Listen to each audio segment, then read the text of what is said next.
बिस्मिल्लाहिर्रहमानिर्रहीम। आज के इस वीडियो लेक्चर में हम ये डिस्कस करेंगे कि वेव्स एनर्जी को कैरी करती हैं। आज का हमारा जो फोकस होगा वो यही होगा कि हमने ये साबित करना है कि वेव्स एनर्जी को कैरी करती हैं। तो साबित करने के लिए हमें एग्जांपल्स की ज़रूरत पड़ेगी और हमारे पास स्ट्रॉन्ग एग्जांपल्स हैं जिससे हम ये प्रूव कर सकते हैं कि वेव्स वाकई एनर्जी को कैरी करती हैं। तो चलिए सबसे पहले फ़ौरन हम एग्जांपल पर चलते हैं। जो सबसे पहली और मज़बूत एग्ज़ाम्पल हमारे पास है वो है सूरज की।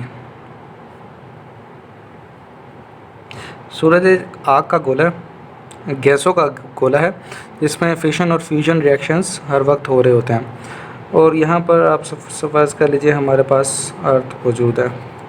यहाँ से सूरज की रोशनी निकल रही है और वो ज़मीन तक पहुंचती है।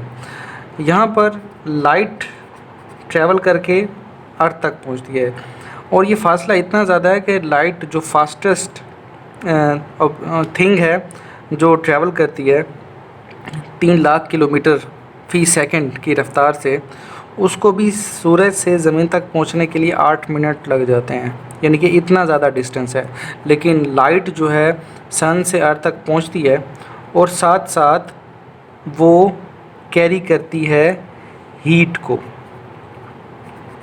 और हम जानते हैं कि हीट एनर्जी की एक फॉर्म है, जिस तरह साउंड एक फॉर्म है, जिस तरह केमिकल एनर्जी एक फॉर्म है, तो इस तरह हीट भी एनर्जी की एक फॉर्म है। तो अगर आप धूप पे बैठे हो ज़मीन पर, तो आपको रोशनी के साथ साथ आपको गर्माइश भी साथ आपको फ्री में मिलेगी। तो ये इसीलिए होता है क्योंकि लाइट तो बेसिकली जो है वो एक वेव है। वैसे हम मॉडर्न फिज़िक्स में हम पढ़ेंगे कि लाइट डुअल नेचर रखती है, यानी कि वो वेव नेचर भी रखती है और पार्टिकल नेचर भी रखती है, लेकिन वो बात की बात है। लेकिन ये तो प्रूफ है कि लाइट वेव नेचर है। तो लाइट यहाँ पर वेव के तौर पर काम कर रही है और वो हीट को कैरी कर रही है सन से अर्थ तक पहुँचाने के लिए। तो इस तरह लाइट एनर्जी को कैरी करने का काम कर रही है। ये तो हमारे पास सबसे एक मज़बूत एग्जांपल है ताकि हम ये साबित कर सकें कि वाकई वेव्स एनर्जी को कैरी करती हैं। जो दूसरी हमारे पास जो एग्जांपल है वो है, मैं पहले भी लेक्चर्स में दे चुका हूँ। जैसे मैंने बताया था कि एक शख्स है, उसके हाथ में रस्सी मौजूद है जो दूसरी तरफ एक दूसरे शख्स के हाथ में है। ये रस्सी जो है, इसके पार्टिकल्स मैंने डॉटेड इसलिए बनाया ताकि मैं ये बता सकूं कि एक एक पार्टिकल को मैं बयान कर सकूं। तो ये पार्टिकल्स रस्सी के हैं और ये मीन पोजीशन पर मौजूद है क्योंकि ये मूव नहीं कर रहे, रेस्ट मारा है। लेकिन कुछ देर बाद मैं यहाँ पर एक अप एंड डाउन एक झटका देता हूँ, उससे एक डिस्टर्बेंस क्रिएट होती है रस्सी में, जो वक्त के साथ साथ आगे ट्रैवल करती है। यानी कि अगर वो कुछ लम्हे पहले यहाँ पर थी तो कुछ ही लम्हों बाद वो ट्रैवल करती हुई वो यहाँ पर पहुँच जाएगी और फिर वो ट्रैवल करती हुई आखिर में इस यहाँ पर पहुँचेगी, यानी कि इस शख्स के पास पहुँच जाएगी। और वो शख्स क्या महसूस करेगा? चूँकि पहले ट्रफ मौजूद है तो वो पहले ट्रफ को महसूस करेगा, यानी कि उसका हाथ पहले नीचे जाएगा, फिर बाद में ट्रस्ट आती है तो फिर उसका बाजू ऊपर जाएगा। इस तरह डाउन और अप उसकी मोशन होगी। क्योंकि मैंने अप एंड डाउन क्रिएट किया तो डाउन उसकी तरफ पहले है, तो वो डाउन पहले होगा उसका हाथ और फिर अप होगा। यानी कि यहाँ पर हुआ क्या, इस एग्जांपल में ये हुआ कि इस शख्स के हाथ की जो मस्कुलर एनर्जी थी, मस्कुलर एनर्जी वो कन्वर्ट हुई है मैकेनिकल एनर्जी में और उसको हमने कैरी करवाया है वेव पर और वेव ने ट्रांसफ़र किया है दूसरे शख्स तक और उसको यही मस्कुलर एनर्जी ट्रांसफ़र कर दिया, जिसकी वजह से उसके हाथ पर फोर्स लगती है और वो अप एंड डाउन उसका हाथ होता है। ये एक वाज़ेह मिसाल है कि वेव्स एनर्जी को कैरी करती हैं, और ये एनर्जी ही है क्योंकि हम जानते हैं कि कोई भी चीज़ रेस्ट में पड़ी हो वो तब तक मूव नहीं करती जब तक कि उस पर फोर्स ना लगे। ये हम 9th में हम पढ़ चुके हैं इनर्शिया के टॉपिक में। तो इसका हाथ जो रेस्ट में था, तो जैसे ही ये वेव वहाँ तक पहुँची तो उसने एक डिस्टर्बेंस क्रिएट करवाई, जिसकी वजह से उसका हाथ पहले डाउन गया फिर अप। इसी तरह अगर इस तरह मैं क्रिएट करवाऊँ वेव कि पहले डाउन फिर अप, तो पहले चूँकि पहले फेस जो है हमारे पास क्रस्ट का है तो उसका हाथ पहले ऊपर जाएगा फिर नीचे जाएगा। ये तो आम सिंपल सी बात है। दूसरा हमारे पास यहाँ एक मज़ीद जो एक इंटरेस्टिंग बात है वो ये कि अगर हमने ज़्यादा एनर्जी एक शख्स को ट्रांसफ़र करनी है, यानी कि मैं चाहता हूँ उसको ज़्यादा झटका महसूस हो, तो ज़्यादा एनर्जी ट्रांसफ़र करने के लिए मैं बहुत ज़्यादा ताकत से अप एंड डाउन रस्सी को करूँगा, उसको मूव करवाऊँगा अप एंड डाउन, जिसकी वजह से ज़्यादा एम्पलीट्यूड क्रिएट होगा। एम्पलीट्यूड क्या होता है कि मिसाल के तौर पर ये रस्सी रेस्ट में पड़ी थी, इसके पार्टिकल्स जब डिस्टर्बेंस क्रिएट हुए, यही पार्टिकल्स उठकर ऊपर और फिर नीचे इस तरह चले गए। यानी कि ये रेस्ट की हालत में थे, यहाँ से मीन पोजीशन, इसको मीन पोजीशन कहते हैं पार्टिकल्स, ये जो पार्टिकल है उठकर यहाँ चला गया।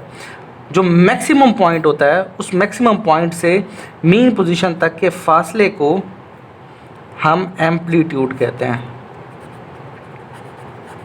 और हम ये बोथ साइड में कर सकते हैं, यानी कि क्रस्ट में भी कर सकते हैं और यही हम ट्रफ में भी कर सकते हैं।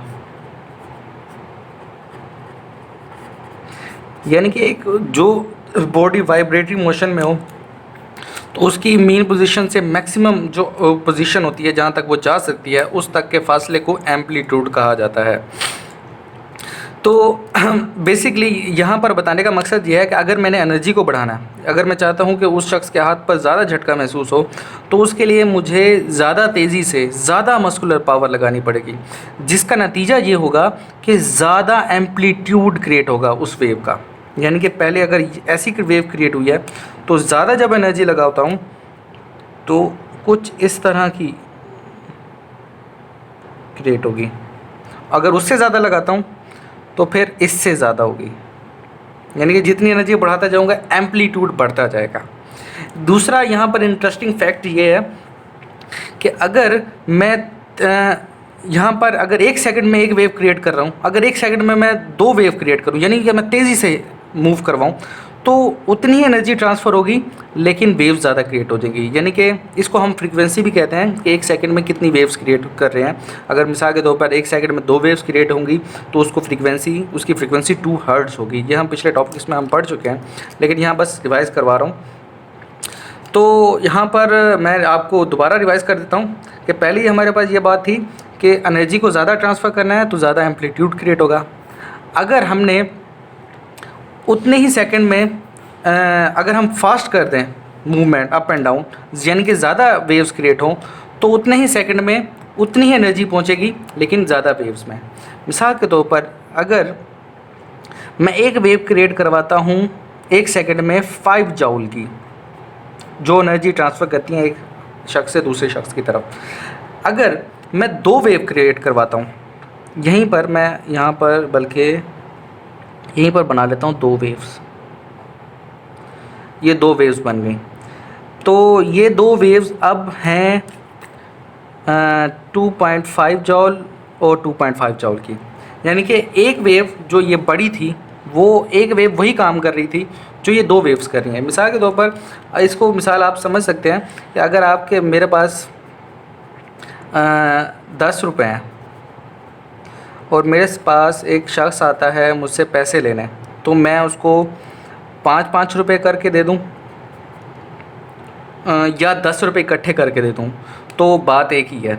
तो इसी तरह यहाँ पर भी यही है कि एनर्जी को हम अगर मैं फास्ट कर दूंगा, अपनी शेकिंग ऑफ हैंड्स, अपने हाथ को हिलाना तेज़ कर दूंगा, तो जिसकी वजह से फ्रीक्वेंसी बढ़ जाएगी वेव की, और लेकिन एनर्जी उतनी ट्रांसफ़र होगी। और इसी तरह अगर मैं एम्पलीट्यूड बढ़ा देता हूँ तो उससे भी एनर्जी उतनी ही ट्रांसफ़र होगी लेकिन फिर फ्रीक्वेंसी कम हो जाएगी। तो उम्मीद है कि आपको ये समझ आया होगा। ये बेसिक टॉपिक था वेव्स एज एनर्जी कैरियर का। इसकी एक आम सिंपल सी मिसाल हम ये भी ले सकते हैं कि अब तीसरी मिसाल, बल्कि हम तीसरी मिसाल कर लेते हैं कि तीसरी मिसाल हमारे पास जो मौजूद है वो है कि अगर एक पानी का एक बर्तन है, यहाँ पर एक बोतल का ढक्कन पड़ा हुआ है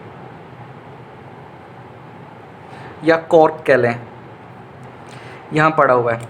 मैं एक पत्थर उठाता हूँ और यहाँ पर फेंक देता हूँ, तो इस पत्थर के फेंकने से रिपल्स क्रिएट होंगी। आप ये ऑब्ज़र्व भी कर सकते हैं कि ये जो कॉर्क है या बोतल का ढक्कन है, ये